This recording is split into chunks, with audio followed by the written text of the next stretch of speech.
The United Nations Security Council holding an emergency meeting today on the violence in Gaza that left dozens of Palestinians dead. And it comes after the U.S. reportedly rejected a draft statement by the council calling for an independent investigation into the bloodshed. A funeral held today for one of the youngest victims, an 8-month-old girl whose grandmother says died after inhaling tear gas fired by Israeli forces at a Gaza protest camp.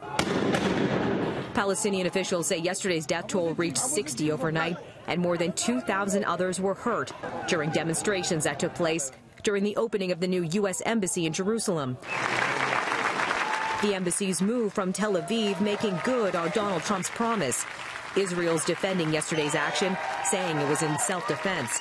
And U.S. Ambassador to the United Nations Nikki Haley praised Israel's response and put the blame on Hamas. Let's remember that the Hamas terrorist organization has been inciting violence for years, long before the United States decided to move our embassy.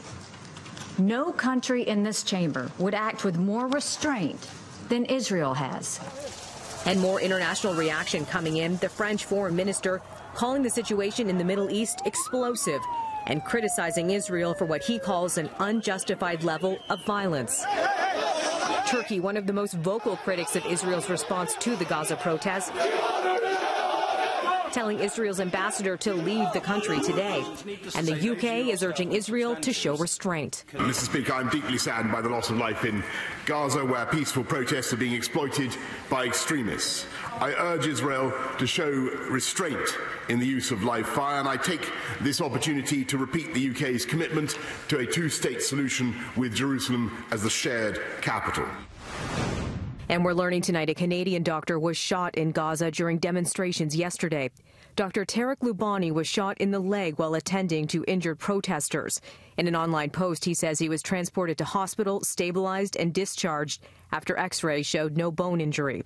And reaction from federal NDP leader Jagmeet Singh tweeting today, outraged to learn that a Canadian doctor and humanitarian Tarek Loubani was shot in Gaza yesterday by IDF soldiers while providing medical assistance. Glad he's recovering, but how can Justin Trudeau remain silent on such indiscriminate violence?